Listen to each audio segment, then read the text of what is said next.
Hi friends, welcome to my cooking channel. So ನಾನಿವತ್ತು recipe ಮಾಡ್ತಾ ಇಲ್ಲ. ಸೊ ದೋಸೆಗೆ ಹೇಗೆ ನೆನೆ ಇಡಬೇಕು ಅಂತ ಹೇಳ್ಕೊಡ್ತಾ ಇದ್ದೀನಿ. ಈ ಮೆಥಡಲ್ಲಿ ದೋಸೆ ಮಾಡಿ ತುಂಬಾ ಚೆನ್ನಾಗಿ ಬರುತ್ತೆ. ಓಕೆ, ನಾನು ದೋಸೆ ನೆನೆಸಲಿಕ್ಕೆ ಇಡ್ತಾ ಇದ್ದೆ, ಹಾಗಾಗಿ ನಿಮಗೂ ತೋರಿಸೋಣ ಅಂತ ವಿಡಿಯೋ ಮಾಡ್ತಾ ಇದ್ದೀನಿ. ಓಕೆ, ನನಗೆ ದೋಸೆಗೆ ಏನೆಲ್ಲ ಹಾಕಿ ನೆನೆ ಇಡ್ತೀನಿ ಅಂದರೆ, ಇಲ್ಲಿ ಈ ಗ್ಲಾಸಲ್ಲಿ ನಾನೊಂದು 2-2.5 ಗ್ಲಾಸು ಅಕ್ಕಿನ, ರೇಷನ್ ಅಕ್ಕಿನ ತೊಗೊಳ್ತೀನಿ.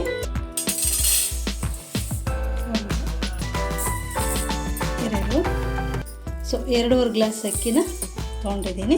ಸೊ ಇದೇ ಗ್ಲಾಸಲ್ಲೇ ನಾನು, ಗ್ಲಾಸಲ್ಲಾದರೂ ಆಯಿತು, ಇಲ್ಲಾಂದರೆ ನೋಡಿ ಒಂದು 1/4 ಗ್ಲಾಸಿಗಿಂತ ಸ್ವಲ್ಪ ಕಡಿಮೆ ಕಡಲೆಬೇಳೆನ ಹಾಕ್ಕೊಳ್ತಾ ಇದ್ದೀನಿ. ಒಂದು 1/4 ಗ್ಲಾಸ್ ಅಂದರೆ ಒಂದು 2-3 ಸ್ಪೂನ್ ಇರ್ಬೋದು ಅಷ್ಟೇ. 1-2 ಸ್ಪೂನ್ ದೊಡ್ಡ ಟೇಬಲ್ ಸ್ಪೂನ್ನ ಕಡಲೆಬೇಳೆ ಹಾಕ್ಕೊಳ್ಳಿ. ಅದೇ ಇದರಲ್ಲಿ 1-2 ದೊಡ್ಡ ಟೇಬಲ್ ಸ್ಪೂನು ತೊಗರಿಬೇಳೆ ಅಂದರೆ ಸಾಂಬಾರು ಬೇಳೆ. ಈ ಗ್ಲಾಸಲ್ಲೇ ನಾನು ಅರ್ಧದಷ್ಟು ಉದ್ದಿನಬೇಳೆನ, ಅರ್ಧಕ್ಕಿಂತ ಸ್ವಲ್ಪ ಕಡಿಮೆನೇ ತೊಗೊಳ್ಳಿ, ತೊಂದರೆ ಇಲ್ಲ, ಸಾಕಾಗುತ್ತೆ. ಸೊ ನೀವು ಅಕ್ಕಿನ ಜಾಸ್ತಿ ತೊಗೊಂಡ್ರೆ 3 ಗ್ಲಾಸ್ ಆದ್ರೂ ಸಾಕಾಗುತ್ತೆ. ಅರ್ಧ ಗ್ಲಾಸ್ ಉದ್ದಿನಬೇಳೆ, ಇಷ್ಟ ಎಲ್ಲ ಹೇಳಿದ್ನಲ್ಲ, ಇಷ್ಟು ಸಾಕಾಗುತ್ತೆ. 2 ಸ್ಪೂನು ತೊಗರಿಬೇಳೆ, 2 ಸ್ಪೂನು ಕಡಲೆಬೇಳೆ, ಮತ್ತು ಇದು ಅರ್ಧ ಗ್ಲಾಸು. 3 ಗ್ಲಾಸ್ ಅಕ್ಕಿಗೂ ಸಹ ಸರಿಯಾಗುತ್ತೆ ಇದು. ಓಕೆ, ಸ್ವಲ್ಪ 1 ಸ್ಪೂನಷ್ಟು ಮೆಂತ್ಯ ಹಾಕ್ಕೊಳ್ತೀನಿ. ಓಕೆ ನೋಡಿ, 1 ಹಿಡಿಯುವಷ್ಟು ಅವಲಕ್ಕಿ, ಅಂದರೆ ನನಗೆ ಇಡೀ ಗೊತ್ತಾಗಿಲ್ಲ ಅಂದರೆ ಇದೇ ಗ್ಲಾಸಲ್ಲೇ ಇದು ಮಾಡ್ಕೊಳ್ಳಿ.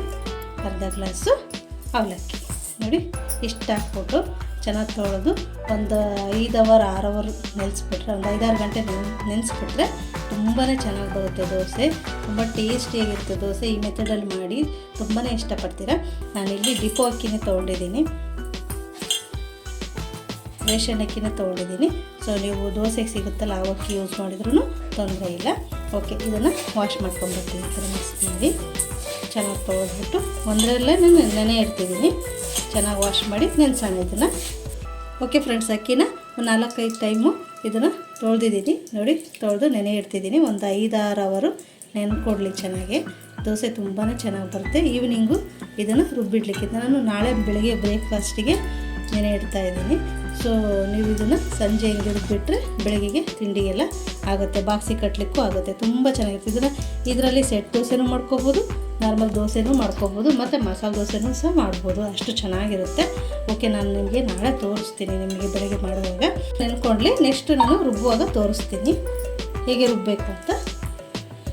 ಓಕೆ ಫ್ರೆಂಡ್ಸ್, ನೋಡಿ, ಮಾರ್ನಿಂಗ್ ನೆನೆಸಿಟ್ಟಿದ್ದೆ ಅಲ್ವಾ, 5 ಅವರ್ ಆಗಿದೆ. ಎಷ್ಟು ಚೆನ್ನಾಗಿ ನೆಂದಿದೆ ನೋಡಿ. ಓಕೆ, ಇದನ್ನು ನೈಸಾಗಿ ರುಬ್ಕೊಂಡ್ಬಿಡೋಣ. 2 ರೌಂಡಿಗೆ ರುಬ್ಬೋದು, ಚೆನ್ನಾಗಿ ರುಬ್ಕೊಂಡ್ಬಿಡ್ತೀವಿ. ಓಕೆ ಫ್ರೆಂಡ್ಸ್, ನೋಡಿ, ಈ ಹದದಲ್ಲಿ ರುಬ್ಬಿದರೆ ಸಾಕು. ಸೊ ಇದನ್ನು ಚಳಿ ಇರುವಾಗ ಇದು ಉಬ್ಬಲ್ಲ ಹಿಟ್ಟು. ಸೊ ಸ್ವಲ್ಪ ಗಟ್ಟಿಗೆ ರುಬ್ಕೊಂಡು ಇಡಿ, ಸ್ವಲ್ಪ ಬೇಗನೆ ರುಬ್ಬಿಡಿ. ಯಾವುದೇ ಉಪ್ಪು ಸೋಡಾ ನಾನೇನೂ ಹಾಕ್ತಾ ಇಲ್ಲ. ಸೊ ನಾನು ಬೆಳಗ್ಗೆನೇ ಸಣ್ಣ ಉಪ್ಪನ್ನ ಹಾಕ್ಕೊಳ್ತೀನಿ. ಓಕೆ ಫ್ರೆಂಡ್ಸ್, ನಿನ್ನೆ ಈವ್ನಿಂಗು ಹಿಟ್ಟು ರುಬ್ಬಿಟ್ಟಿದ್ದೆ ಅಲ್ವಾ, ನೋಡಿ ಎಷ್ಟು ಚೆನ್ನಾಗಿ ಉಬ್ಬಿ ಬಂದಿದೆ. ಸೊ ಇದು ಚಳಿ ಅಲ್ವಾ, ಈಗ ಸ್ವಲ್ಪ ಉಬ್ಬಿದೆ. ಏನಾದರೂ ಸಮ್ಮರ್ ಸೀಸನಲ್ಲಿ ಈ ಥರ ರುಬ್ಬಿಟ್ಬಿಟ್ರೆ ಇನ್ನೂ ಚೆನ್ನಾಗಿ ಉಬ್ಬುತ್ತೆ. ಸೊ ಸಾಕು, ಇಷ್ಟು ಉಬ್ಬಿದೆ. ಸಪೋಸ್ ಉಬ್ಬಿಲ್ಲ ಅಂದರೆ ಹೇಳಿದೆ ಅಲ್ವಾ, ಒಂದು ತಟ್ಟೆಯಲ್ಲಿ ಈ ಪಾತ್ರೆ ಕೆಳಗಡೆ ಒಂದು ಸ್ವಲ್ಪ ಸ್ವಲ್ಪ ಉಗುರು ಬೆಚ್ಚಿನ ನೀರನ್ನ ಇಡಿ, ಆಗ ಅದು ಸರಿಯಾಗುತ್ತೆ. ಓಕೆ, ಇದಕ್ಕೆ ಸ್ವಲ್ಪ ಉಪ್ಪನ್ನು ಹಾಕ್ಕೊಳ್ತೀನಿ, ಯಾವುದೇ ಸೋಡಾ ಹಾಕ್ಕೊಳ್ಳಲ್ಲ. ಉಪ್ಪು ಹಾಕ್ಕೊಂಡು ಇದನ್ನು ಒಂದು ಅದಕ್ಕೆ ತೊಗೊಂಬರೋಣ. ರುಚಿ ತಕ್ಕಷ್ಟು ಉಪ್ಪನ್ನ ಆ್ಯಡ್ ಮಾಡಿ, ಸ್ವಲ್ಪ ನೀರು ಹಾಕ್ಕೊಳ್ತೀನಿ. ಹಿಟ್ಟು ಸಾಕಾಗುತ್ತೆ, ಕರೆಕ್ಟ್ ಐತೆ ಮೆಜರ್ಮೆಂಟು. ಸೊ ನನಗೆ ಯಾಕೋ ಸ್ವಲ್ಪ ಮಂದ ಅನ್ನಿಸ್ತು ದೋಸೆಗೆ. ಸಾಕು, ಈ ಹದದಲ್ಲಿದ್ದರೆ ದೋಸೆ ಹಿಟ್ಟು ಪ್ರಿಪೇರ್ ಆಯಿತು. ಓಕೆ, ಇದಕ್ಕೆ ಆಲೂಗಡ್ಡೆ ಪಲ್ಯ ಮಾಡೋದು ಹೇಳ್ತೀನಿ. ಸೊ ಆಲೂಗಡ್ಡೆನ ಬೇಯಲಿಕ್ಕೆ ಇಡ್ತೀನಿ. ಈಗ ಈ ಥರ 1-3 ಆಲೂಗಡ್ಡೆ ತೊಗೊಂಡಿದ್ದೀನಿ. ಸೊ ಇದನ್ನು ಬೇಯಲಿಕ್ಕೆ ಇಡ್ತೀನಿ. ಓಕೆ ಫ್ರೆಂಡ್ಸ್, ಆಲೂಗಡ್ಡೆನ ಬೇಯಿಸ್ಕೊಂಡು ಬರ್ತೀನಿ. ಸ್ವಲ್ಪ ಕಲ್ಲುಪ್ಪು ಹಾಕ್ತೀನಿ, ಕಲ್ಲುಪ್ಪು ಹಾಕಿ ಬೇಯಿಸ್ಕೊಂಡು ಬರ್ತೀನಿ. ಆಮೇಲೆ ಒಗ್ಗರಣೆ ಹಾಕುವಾಗ ಸೊ ನೀರುಳ್ಳಿ, ಹಸಿಮೆಣಸಿನ್ಕಾಯಿ ಒಗ್ಗರಣೆ ಹಾಕ್ಬಿಟ್ಟು ಚೆನ್ನಾಗಿ ಬೇಯಿಸಿ ಆಲೂಗಡ್ಡೆ ಹಾಕಿದರೆ ಆಲೂಗಡ್ಡೆ ಪಲ್ಯ ರೆಡಿ ಆಯಿತು. ಸೊ ಇದು ಬೇಯಲಿ. ಸಿಹಿ ಚಟ್ನಿ ಮಾಡ್ತೀನಿ ಅಂತ ಹೇಳಿದ್ದೆ ಅದ್ರ ಜೊತೆಗೆ. ಸೊ ಸಿಹಿ ಚಟ್ನಿ ಮಾಡಲಿಕ್ಕೆ ನಾನಿಲ್ಲಿ ಒಂದು 2-3 ಸ್ಪೂನು ಇರ್ಬೋದು ಅಕ್ಕಿನ ತೊಳೆದು ಒಂದು 5 ನಿಮಿಷ ನೆನೆಸಿಟ್ಕೊಳ್ತೀನಿ. ಇದನ್ನೇನಿಲ್ಲಿ, ಸೊ ಇದು ನೆಂದ ಮೇಲೆ ಇದಕ್ಕೆ ಹಸಿ ಕಾಯಿ ಮತ್ತು ಈ ಅಕ್ಕಿ ಹಾಕಿ ರುಬ್ಬಿಟ್ಟು, ಸೊ ಬೆಲ್ಲನ ಮಳಿಸ್ಬಿಟ್ಟು ಹಾಕ್ಲಿಕ್ಕಿದೆ. ಸೊ ಇದರಲ್ಲೇ ನಾನು 1.5 ಕಪ್ ಬೆಲ್ಲನೂ ತೊಗೊಳ್ತೀನಿ. ಸೊ ಇದು ಫಸ್ಟ್ ನೆನೆಲಿ, ಆಮೇಲೆ ಪ್ರೊಸೀಜರ್ ನಾನು ನಿಮಗೆ ಹೇಳ್ತೀನಿ. ಓಕೆ ಫ್ರೆಂಡ್ಸ್, ನೋಡಿ ಆಲೂಗಡ್ಡೆ ಒಂದು 3 ವಿಷಲ್ ಕೊಟ್ಕೊಂಡು ಬೇಯಿಸಿದ್ದೀನಿ. ಸೊ ಎಷ್ಟು ಸಾಫ್ಟಾಗಿ ಬೆಂದಿದೆ. ಓಕೆ, ಅದಕ್ಕೆ ಈ ಆಲೂಗಡ್ಡೆ ಪಲ್ಯ ಮಾಡೋದು ತುಂಬಾ ಈಸಿ. ಸೊ ಎಲ್ರಿಗೂ ಗೊತ್ತಿರುತ್ತೆ, ಯಾರಾದರೂ ನೀವಲಿ ಕರ್ರಿ ಅವ್ರಿಗೆ ಯೂಸ್ ಆಗುತ್ತೆ ಅಂತ ಹೇಗೂ ಪಲ್ಯ ಮಾಡ್ತಾ ಇದ್ದೀನಲ್ಲ, ಹಾಗಾಗಿ ಈ ವ್ಲಾಗ್ನ ಮಾಡ್ತಾಯಿದ್ದೀನಿ. ಓಕೆ, ಏನೆಲ್ಲ ಇಂಗ್ರೀಡಿಯೆಂಟ್ಸ್ ತೊಗೊಂಡಿದ್ದೀನಿ ಅಂದರೆ, ನಾನಿಲ್ಲಿ 2 ದೊಡ್ಡ ನೀರುಳ್ಳಿ ಹೆಚ್ಚಿಟ್ಕೊಂಡಿದ್ದೀನಿ. ಖಾರಕ್ಕೆ ಅನುಗುಣವಾಗಿ ಹಸಿಮೆಣ್ಸಿಕಾಯಿನ ಹಾಕ್ಕೊಳ್ಳಿ. ನಾನಿಲ್ಲಿ ಒಂದು 4 ಹಸಿಮೆಣ್ಸಿಕಾಯಿನ, ಇದೇನಷ್ಟು ಖಾರ ಇಲ್ಲ, ಒಂದು 4-5 ಹಸಿಮೆಣ್ಸಿಕಾಯಿನ ಹೆಚ್ಚಿಟ್ಕೊಂಡಿದ್ದೀನಿ. ಮತ್ತು ಕರಿಬೇವು ಹಾಕ್ಕೊಂಡಿದ್ದೀನಿ. ಸೊ ಫ್ರೆಶ್ ಕರಿಬೇವು ಇದ್ದರೆ ನೀವು ಇದನ್ನು ಹಾಕ್ಕೊಳ್ಳಿ. ಸೊ ಒಣಗಿದೆ, ಸೊ ಇದನ್ನೇ ಹಾಕ್ತಾಯಿದ್ದೀನಿ. ಓಕೆ, ಇಲ್ಲಿ 2 ದೊಡ್ಡ ಟೇಬಲ್ ಸ್ಪೂನ್ ಎಣ್ಣೆ ಇಟ್ಟಿದ್ದೀನಿ. ಓಕೆ, ಒಂದು 1/4 ಟೀ ಸ್ಪೂನಷ್ಟು ಜೀರಿಗೆ ಹಾಕ್ಕೊಳ್ತಾ ಇದ್ದೀನಿ. 1/4 ಟೀ ಸ್ಪೂನಷ್ಟು ಸಾಸಿವೆ ಹಾಕ್ಕೊಳ್ತಾ ಇದ್ದೀನಿ. ಓಕೆ, ಇದು ಇದೆ ಕರಿಬೇವು ಹಾಕ್ಕೊಳ್ತೀನಿ. 3 ಇಂಗ್ರೀಡಿಯೆಂಟ್ಸ್ ಹೆಚ್ಚಿ ಆಲೂಗಡ್ಡೆ ಒಂದು ಬೇಯಿಸ್ಕೊಂಡಿದ್ದು ಈಸಿ ಆಗುತ್ತೆ.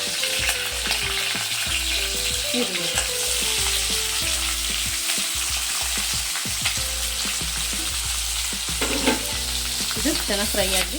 ಸೊ ಆಲೂಗಡ್ಡೆ ಬೇಯುವಾಗ ಸ್ವಲ್ಪ ಉಪ್ಪು ಹಾಕಿದ್ದೆ ನಾನು. ಸೊ ಈಗ ನೋಡಿ ರುಚಿಗೆ ತಕ್ಕಷ್ಟು ಉಪ್ಪನ್ನ ನೋಡಿಕೊಂಡು ಹಾಕ್ಕೊಡಿ. ಸೊ ಇದಕ್ಕೆ ನಾನು ಈರುಳ್ಳಿಗೆ ಹಾಕ್ತೀನಿ, ಬೇಗ ಬೇಯುತ್ತೆ. ಸೊ ರುಚಿಗೆ ತಕ್ಕಷ್ಟು ಉಪ್ಪನ್ನ ನೋಡ್ಬಿಟ್ಟು. ಓಕೆ ಫ್ರೆಂಡ್ಸ್, ಇದು ಬೇಯಲಿ. ಸೊ ಸಿಹಿ ಚಟ್ನಿದು ಹೇಳಿದೆ ಅಲ್ವಾ, ಸಿಹಿ ಚಟ್ನಿಗಾಗಲೇ ಅಕ್ಕಿ ನೆನೆಸಿಟ್ಟಿದ್ದೆ ಅಲ್ವಾ. ಸೊ ಅದನ್ನು ಇದು ಅಷ್ಟರೊಳಗಡೆ ಬೇಯಲಿ. ಸೊ ಅದನ್ನು ರೆಡಿ ಮಾಡ್ಕೊಂಡ್ಬಿಡೋಣ. ಅದನ್ನು ರೆಡಿ ಮಾಡ್ಕೊಳ್ಳೋಕ್ಕೆ ಫಸ್ಟ್ ಏನು ಮಾಡೋಣ ಅಂದರೆ, ಇಲ್ಲಿ ಬೆಲ್ಲನ ಕರೆಸ್ಲಿಕ್ಕಿದೆ. ಸೊ ನಾನು ಇಲ್ಲೊಂದು 3 ಸ್ಪೂನು ಅಕ್ಕಿನ ನೆನೆಸಿಟ್ಟಿದ್ದೆ ಅಲ್ವಾ. ಸೊ ಇವಾಗಷ್ಟೇ ಈ ಲವಂಗ ಏಲಕ್ಕಿ ಹಾಕಿದ್ದೀನಿ. ಸೊ ಇದ್ರ ಜೊತೆಗೇ ರುಬ್ಕೊಳ್ಳೋಣ ಅಂತ. ಓಕೆ, ಇಲ್ಲಿ ನೋಡಿ ಒಂದು ಬಾಟ್ಲು ಫ್ರೆಶ್ ತೆಂಗಿನ ತುರಿ ತೊಗೊಂಡಿದ್ದೀನಿ. ಸೊ ಇದರಲ್ಲಿ ನಾನು ಈಗ 1.5 ಬಾಟ್ಲು ಬೆಲ್ಲನ ಹಾಕ್ಕೊಳ್ತೀನಿ. ಕರೆಸ್ಕೊಳ್ಳೋಣ. ಸೊ ನಾನು ಬೆಲ್ಲನ ಕುಟ್ಟಿಟ್ಕೊಂಡಿರ್ತೀನಿ. ಸೊ ಉಂಡೆ ಬೆಲ್ಲನ ತೊಗೊಳ್ಳಿ, ತುಂಬಾ ಚೆನ್ನಾಗಿರುತ್ತೆ ಸ್ವೀಟ್ಸ್ ಎಲ್ಲ ಮಾಡಲಿಕ್ಕೆ. ಸೊ ನಾನು ಇದರಲ್ಲಿ 1.5 ಗ್ಲಾಸು ಬೆಲ್ಲನ ಹಾಕ್ಕೊಳ್ತೀನಿ. 1-1.25 ಗ್ಲಾಸ್ ಸಾಕಾಗುತ್ತೆ. ಸೊ ಸ್ವೀಟಿಗೆ ಅನುಗುಣವಾಗಿ ಹಾಕ್ಕೊಡಿ. ಸೊ ನೀವು ಎಷ್ಟು ಮಾಡ್ತೀರಂತ ಗೊತ್ತಾಗುತ್ತೆ. ಸೊ ನಾನೇನು ಮಾಡೋದು 4-5 ಜನಕ್ಕಾಗುತ್ತೆ. ತುಂಬಾ ಚೆನ್ನಾಗಿರುತ್ತೆ. ಆ ಪಲ್ಯನೇ ತಿನ್ನಲ್ಲ, ಇದರಲ್ಲೇ ತಿಂತಾರೆ. ಮಕ್ಕಳಂತೂ ತುಂಬಾ ಇಷ್ಟಪಡ್ತಾರೆ. ಖಂಡಿತ ಒಮ್ಮೆ ಈ ಥರ ಮಾಡಿ. ದೋಸೆಗೆ ತುಂಬಾ ಇಷ್ಟಪಡ್ತಿರ್ತಾರೆ. ಆಲೂಗಡ್ಡೆ ತಿನ್ಸೋಕ್ಕಿಂತ ಇದೇ ಬೆಟರು. ಇದು ಮತ್ತು ಚಟ್ನಿ ಜೊತೆ ಕೊಟ್ಬಿಟ್ರೆ ತುಂಬಾ ಚೆನ್ನಾಗಿ ತಿಂತಾರೆ. ಸೊ ಇದಕ್ಕೆ ಸ್ವಲ್ಪ ನೀರನ್ನ ಆ್ಯಡ್ ಮಾಡಿಬಿಟ್ಟು ಈ ಬೆಲ್ಲನ ಕರೆಸ್ಕೊಳ್ಳೋಣ. ಸ್ವಲ್ಪ ನೀರು ಹಾಕಿದರೆ ಸಾಕಾಗುತ್ತೆ. ಎಷ್ಟು ಅಂದರೆ ಇದರಲ್ಲಿ ಒಂದು ಬಾಟ್ಲು ನೀರು ಹಾಕಿರ್ಬೋದು ನಾನು. ಸೊ ಕರಗಿದ್ರೆ ಸಾಕು. ಇದನ್ನು ಕರಗಿಸ್ಲಿಕ್ಕೆ ಇಡ್ತೀನಿ. ಓಕೆ, ಅಕ್ಕಿ ನೆನೆಸ್ಕೊಂಡಿದ್ದಲ್ವಾ. ಸೊ ಇದರಲ್ಲೇ ಸ್ವಲ್ಪ ನೀರನ್ನ ತೆಗೆದ್ಬಿಟ್ಟು ಇದರಲ್ಲಿರೋ ನೀರನ್ನ ಹಾಕ್ಕೊಳ್ತೀನಿ. ಸೊ ಇಷ್ಟಾಗಿದೆ ನೋಡಿ. 1-2-3 ಸ್ಪೂನ್ ಅಕ್ಕಿ ನೆನೆಸಿದ್ದೀನಿ. ಸೊ ಸಣ್ಣ ಜಾರಿಗೆ ಹಾಕ್ಕೊಳ್ಳಿ. ನಾನು ಇದರಲ್ಲೇ ರುಬ್ಕೊಳ್ತಿದ್ದೀನಿ ಚಟ್ನಿ. ಓಕೆ, ಇದಕ್ಕೆ ಸ್ವಲ್ಪ ರುಬ್ಲಿಕ್ಕೆ ತೆಂಗಿನ ತುರಿ ನೋಡಿ. ಅಕ್ಕಿ, ಏಲಕ್ಕಿ, ಲವಂಗ, ಸ್ವಲ್ಪ ಹಸಿದು ಫ್ರೆಶ್ ತೆಂಗಿನ ತುರಿ. ಈ ಕಾಯಿ ಇರಲಿ, ಇದು ಫ್ರೆಶ್ ತೆಂಗಿನ ತುರಿ ಸ್ವಲ್ಪ ಇರಲಿ. ಇದನ್ನು ಹಾಗೆ ಹಾಕ್ಲಿಕ್ಕಿದೆ. ತುಂಬಾ ರುಚಿಯಾಗಿರುತ್ತೆ ಮತ್ತು ಹೆಲ್ತಿಗೂ ಒಳ್ಳೆಯದು. ಖಂಡಿತ ಮಕ್ಕಳೇ ಮಾಡಿಕೊಡಿ. ಓಕೆ, ಇದನ್ನು ರುಬ್ಕೊಂಡು ಬರೋಣ. ಸೊ ರಿಕ್ವೈರ್ಮೆಂಟ್ ಗೊತ್ತಾಗುತ್ತೆ, ನೀರು ಎಷ್ಟು ಬೇಕಾಗುತ್ತೆ ಅಂತ. ಸ್ವಲ್ಪ ರುಬ್ಲಿಕ್ಕೆ ನೈಸಾಗಿ ಪೇಸ್ಟ್ ಮಾಡ್ಕೊಂಬರ್ತೀನಿ. ಓಕೆ ನೋಡಿ, ಇಷ್ಟು ಪೇಸ್ಟ್ ಆದರೆ ಸಾಕು. ಸೊ ಈಗ ಏನು ಮಾಡ್ತೀನಿ ಅಂದರೆ, ಇದಕ್ಕೆ ಸ್ವಲ್ಪ ನೀರನ್ನ ಹಾಕ್ಕೊಳ್ಳೋಣ. ಅಂದರೆ 1 ಗ್ಲಾಸ್ ಅಷ್ಟು ನೀರನ್ನ ಯೂಸ್ ಮಾಡ್ತೀನಿ. ಸೊ ಇದನ್ನೀಗ ಕಾಯ್ಲಿಕ್ಕಿಲ್ಲ, ಇಡೋಣ ಕೊಳ್ಳಿ. ಸೊ ಇದು ಚೆನ್ನಾಗಿ ಸಣ್ಣೂರಿನಲ್ಲೇ ಕೈ ಆಡಿಸಿ ಬಿಡಬೇಡಿ, ಗಂಟಾಗ್ಬಿಡುತ್ತೆ. ಗಂಟಾಗಲ್ಲ, ಆದರೆ ಕೈ ಆಡಿಸ್ತಾ ಇರಿ, ಏಕೆಂದರೆ ಅಕ್ಕಿದಲ್ವ. ಓಕೆ, ಅದನ್ನು ನೋಡಿ ರುಬ್ಕೊಂಡು ಇದರಲ್ಲಿ 1 ಗ್ಲಾಸ್ ನೀರು, 1-1.25 ಗ್ಲಾಸ್ ಅಷ್ಟು ನೀರನ್ನ ಹಾಕ್ಬಿಟ್ಟು ಅದನ್ನು ಮಿಕ್ಸ್ ಮಾಡಿ ಈ ಥರ ಕುದಿಲಿಕ್ಕಿಟ್ಟಿದ್ದೀನಿ. ಇದು ಕುದಿ ಬರಲಿ. ಕುದಿಯೋವರೆಗೂ ಸ್ವಲ್ಪ ಈಗೇ ಇದು ಮಾಡ್ತಾರೆ. ಆಮೇಲೆ ಕುದ್ಮೇಲೆ ತೊಂದರೆ ಇಲ್ಲ, ಕೈ ಆಡಿಸ್ಬೇಕು ಅಂತ ಏನಿರಲ್ಲ. ಸಣ್ಣೂರಿನಲ್ಲೇ ಇದು ಮೀಡಿಯಮ್ ಫ್ಲೇಮಲ್ಲಿ ಇಟ್ಕೊಂಡು ಇದನ್ನು ಅಕ್ಕಿ ಅದು ರುಬ್ಕೊಂಡಿದ್ದೀವಲ್ವ ಚೆನ್ನಾಗಿ ಬೇಯಲಿ. ಸೊ ಇದು ಕುದೀಲಿ. ಓಕೆ, ಇಲ್ಲಿಗ ಆಲೂಗಡ್ಡೆ ಪಲ್ಯದ ಅಷ್ಟೊಳಗಡೆ ಇದನ್ನು ಹಾಗೆ ಈ ಥರ ತಿರುಗಿಸ್ತಾ ಇರಿ. ಓಕೆ, ಇದು ಬೆಳಗ್ಗೆ ಮಾರ್ನಿಂಗು ಬ್ರೇಕ್ಫಾಸ್ಟ್ ಅಲ್ವಾ. ಸೊ ಮಕ್ಕಳೆಲ್ಲ ಶಾಲೆಗೆ ಹೊರಡ್ತಾ ಇರ್ತಾರೆ. ಸೊ ನಾನು ನಿಮಗೂ ಹೇಳ್ಕೊಡ್ಲಿಕ್ಕೋಸ್ಕರ ಸೊ ಹೇಗೂ ಮಾಡ್ತಾಯಿದ್ದೀನಿ ಅಂತ ಸೊ ಹೇಳ್ತಾ ಇದ್ದೀನಿ. ಓಕೆ, ಇದಕ್ಕೆ ಸ್ವಲ್ಪ ಅರಿಶಿನ ಆ್ಯಡ್ ಮಾಡ್ಕೊಳ್ಳೋಣ.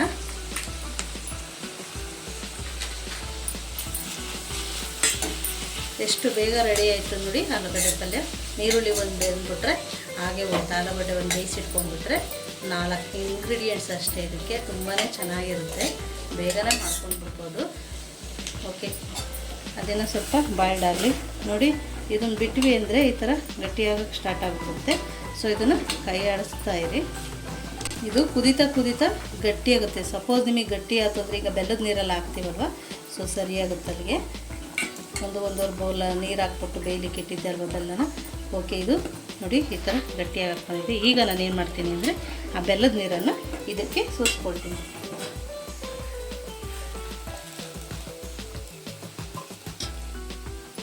ಇಷ್ಟೇ ಫ್ರೆಂಡ್ಸ್, ಇದು ಚೆನ್ನಾಗಿ ಕುದೀತು ಅಂದರೆ ಈ ಸಿಹಿ ಚಟ್ನಿ ರೆಡಿ ಆಯಿತು. ಇಷ್ಟು ತೆಳಗಾಯ್ತಲ್ಲ ಅಂದ್ಕೋಬೇಡಿ, ಇದು ಕುದೀತಾ ಕರೆಕ್ಟಾಗಿ ಒಂದು ಅದಕ್ಕೆ ಬರುತ್ತೆ. ತುಂಬಾ ರುಚಿಯಾಗಿರುತ್ತೆ. ಮಕ್ಕಳಂತೂ ತುಂಬ ಇಷ್ಟಪಡ್ತಿರ್ತಾರೆ. ಖಂಡಿತ ಮಾಡಿಕೊಡಿ ಈ ಮೆಥಡಲ್ಲಿ. ಓಕೆ, ಈಗಲೇ ನಾನು ಹಸಿ ತೆಂಗಿನ ತುರಿ ಇತ್ತಲ್ಲ ಬ್ಯಾಲೆನ್ಸಿನ ಸ್ವಲ್ಪ, ಸೊ ಅದನ್ನು ಹಾಗೆ ಆ್ಯಡ್ ಮಾಡ್ಕೊಡ್ತೀನಿ ಇದಕ್ಕೆ. ಒಳ್ಳೆ ರುಚಿ ಕೊಡುತ್ತೆ ದೋಸೆಗೆ ಮಾತ್ರ. ಮನೇಲಿ ಎಲ್ಲರೂ ಇಷ್ಟಪಡ್ತಾರೆ. ಖಂಡಿತ ಒಮ್ಮೆ ಟ್ರೈ ಮಾಡಿ ಇದನ್ನು. ನಮ್ಮನೇಲಂತೂ ಮಕ್ಕಳಿಗೆ ತುಂಬಾ ಇಷ್ಟ. ಅವ್ರು ಪಲ್ಯನೇ ತಿನ್ನಲ್ಲ, ಇದನ್ನೇ ತಿನ್ನೋದು. ಇದ್ರ ಜೊತೆಗೇ ತಿಂತಾರೆ. ಓಕೆ ಫ್ರೆಂಡ್ಸ್, ಆಲೂಗಡ್ಡೆ ಸಿಪ್ಪೆ ಸುಲಿದ್ಬಿಟ್ಟು ನಾನು ಹಾಗೆ ಡೈರೆಕ್ಟಾಗಿ ಹಾಕ್ಕೊಳ್ತೀನಿ. ಇದನ್ನು ಸಿಪ್ಪೆನ ಬಿಡಿಸ್ಕೊಂಡು ಹಾಕಿದ್ರೆ, ಸೊ ಇದರಲ್ಲೇ ನಾನು ಈ ಥರ ಸ್ಪೂನಲ್ಲೇ ಈ ಥರ ಮಾಡ್ತೀನಿ. ಚೆನ್ನಾಗಿ ಬೆಂದಿದ್ದರೆ ಸಾಕು. ಈ ಥರ ಮಾಡಿದ್ರೆ ಅದು ಸರಿಯಾಗಿ ಹೋಗುತ್ತೆ. ಓಕೆ, ಎಲ್ಲ ಮಾಡಿಬಿಟ್ಟು ಚೆನ್ನಾಗಿ ಮಿಕ್ಸ್ ಮಾಡೋಣ. ಓಕೆ ನೋಡಿ, ಈ ಕಡೆ ಇದು ಸಹ ರೆಡಿ ಆಯಿತು. ಸೊ ಎರಡು ಬೇಗನೆ ರೆಡಿ ಆಯಿತು. ಸಾಕು. ಈ ಹದದಲ್ಲಿದ್ದರೆ ನಿಮಗೆ ದೋಸೆ ತಿನ್ನುವಾಗ ಕರೆಕ್ಟಾಗಿ ಒಂದು ಅದಕ್ಕೆ ಬಂದುಬಿಡುತ್ತೆ ತಣ್ಣಗಾದ್ಮೇಲೆ. ಇದು ಎಷ್ಟು ರುಚಿಯಾಗಿರುತ್ತೆ ಅಂದರೆ ನೀವೇ ತುಂಬಾ ಇಷ್ಟಪಟ್ಟು ಪದೇ ಮಾಡ್ತೀರಾ, ಅಷ್ಟು ರುಚಿಯಾಗಿರುತ್ತೆ. ಖಂಡಿತ ಒಮ್ಮೆ ಟ್ರೈ ಮಾಡಿ. ಓಕೆ, ಈ ಕಡೆ ನಮ್ಮದು ಆಲೂ ಪಲ್ಯ ರೆಡಿ ಆಯಿತು. ಇಷ್ಟೇ ಫ್ರೆಂಡ್ಸ್, ಈಗ ದೋಸೆ ಮಾಡ್ಕೊಂಡ್ಬಿಟ್ರೆ ಬೆಳಗಿನ ಬ್ರೇಕ್ಫಾಸ್ಟು ರೆಡಿ ಆಗುತ್ತೆ. ಸೊ ನನ್ನ ಮಕ್ಕಳಿಗೆ ಶಾಲೆಗೆ ಇದನ್ನೇ ಹಾಕ್ತೀನಿ ಮಧ್ಯಾಹ್ನ ಟೈಮು. ಅದು ತಣ್ಣಗಾದ್ಮೇಲೆ ಇನ್ನೂ ಚೆನ್ನಾಗಿರುತ್ತೆ. ದೋಸೆಗೆ ಒಂದು ಸ್ವಲ್ಪನೂ ಬಾಕ್ಸಲ್ಲಿ ಬಿಟ್ಕೊಂಬರಲ್ಲ, ಅಷ್ಟು ಚೆನ್ನಾಗಿ ಖಾಲಿ ಮಾಡ್ಕೊಂಡು ಬರ್ತಾರೆ. ಇದು ರೆಡಿ ಆಯಿತು. ಓಕೆ, ಇದಕ್ಕೆ ಸ್ವಲ್ಪ ಕೊತ್ತಂಬರಿನ ಹಾಕ್ಕೊಳ್ತಾ ಇದ್ದೀನಿ.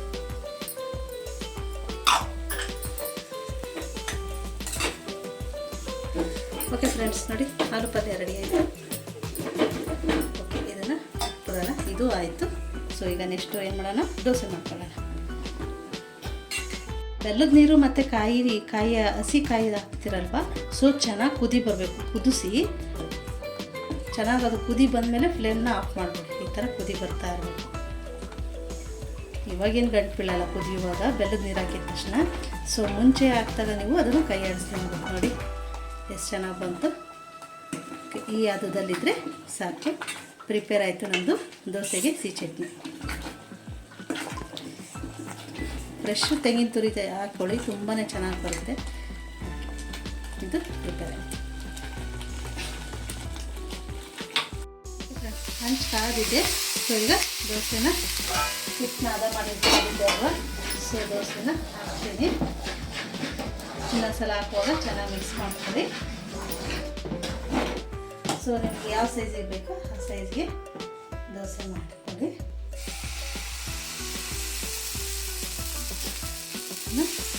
ನಿಧಾನಕ್ಕೆ ಈ ಥರ ಪ್ರೆಸ್ ಮಾಡಬೇಡಿ ಜಾಸ್ತಿ.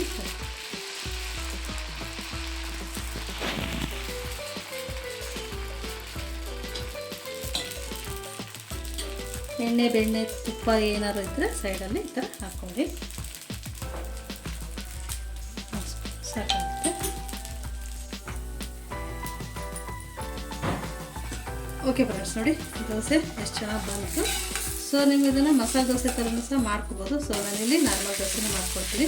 ಸೊ ಇದನ್ನ ಟರ್ನ್ ಮಾಡಿ ಬೇಯಿಸ್ಕೊಳ್ತೀನಿ. ಓಕೆ ಫ್ರೆಂಡ್ಸ್, ನೋಡಿ ಎಷ್ಟು ಸಾಫ್ಟ್ ದೋಸೆ ರೆಡಿ ಆಯಿತು. ಓಕೆ, ಇದನ್ನು ಓಕೆ ಇಡ್ತೀನಿ.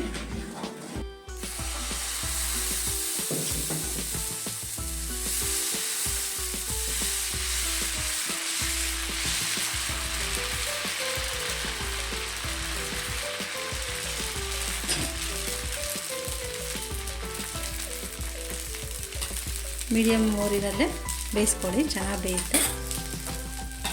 ಟರ್ನ್ ಆದರೂ ಮಾಡ್ಬೋದು, ಹಾಗೇ ಫೋಲ್ಡ್ ಮಾಡಿ ಹಾಕ್ಬೋದು, ತೊಂದರೆ ಇಲ್ಲ. ಹಾಗೇ ಮಾಡಿಕೊಡಿ. ನಾನು ಎರಡೂ ಕಡೆನೂ ಬೇಯಿಸ್ತೀನಿ ದೋಸೆ ಮಾಡಿದಾಗ. ಓಕೆ ನೋಡಿ, ಇದನ್ನೇನು ಟರ್ನ್ ಮಾಡೋ ಅವಶ್ಯಕತೆ ಇಲ್ಲ. ಸೊ ಒಂದು ಹಾಗೆ ಟರ್ನ್ ಮಾಡಿ ಬೇಯಿಸಿ ತೋರಿಸಿದೆ. ಸೊ ಇದನ್ನು ನಾನು ಹಾಗೇನೇ ಈ ಥರ ತೆಗೆದು ನೋಡಿ ಎಷ್ಟು ಚೆನ್ನಾಗಿದೆ.